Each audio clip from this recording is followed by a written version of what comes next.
আসসালামু আলাইকুম প্রিয় দর্শক শ্রোতা, আমি আলী আর আপনারা দেখছেন আলী বাংলা। দেখতে থাকুন, শুনতে থাকুন, সঙ্গে থাকুন। ভিডিওটি ভালো লাগলে লাইক দিন, বন্ধুদের মাঝে শেয়ার করুন আর আপনার মূল্যবান মতামত কমেন্টে জানান।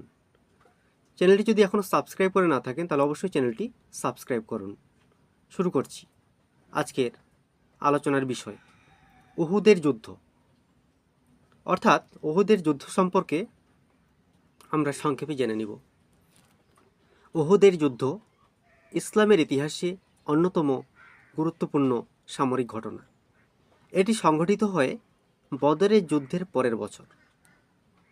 বদরের যুদ্ধে পরাজয়ের প্রতিশোধ হিসেবে কুরাইশরা মদিনা আক্রমণ করতে আসে। কুরাইশদের এই আক্রমণ ঠেকাতে গিয়ে এই যুদ্ধের সূত্রপাত হয়। সময়টা ছিল 23শে মার্চ 625 খ্রিস্টাব্দ। যুদ্ধের স্থান উহুদ অর্থাৎ মদিনার নিকটে। এই যুদ্ধের ফলাফল কী হয়েছিল? আগে মুসলমানদের জয় এবং এরপর ঠিক মুসলমানদের পরাজয়। তবে মুসলমানদের ক্ষয়ক্ষতি বেশি আর কুরাইশদের প্রতিশোধ পূরণ হয়, তাই এই যুদ্ধকে মুসলমানদের পরাজয় ধরা হয়। প্রতিপক্ষ কারা ছিল? একদিকে ছিল মুসলমানরা, অপরদিকে কুরাইশ নেতৃত্বাধীন জোট। এবার দুপক্ষের সেনানায়কবৃন্দ, মুসলমানদের পক্ষে সেনানায়ক ছিলেন মুহাম্মদ সাল্লাল্লাহু আলাইহি সাল্লাম। অপরদিকে কুরাইশ নেতৃত্বাধীন জোটের পক্ষে সেনা নায়ক আবু সুফিয়ান।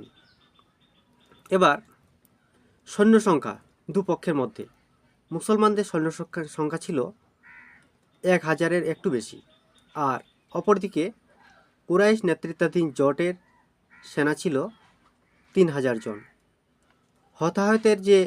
হতাহত বা ক্ষয়ক্ষতির যে একটা পরিমাণ, মুসলমানদের দিকে এরা 70 জন নিহত হন, আর অপরদিকে কুরাইশ নেতৃত্বাধীন জোট এদের 45 জন নিহত হন।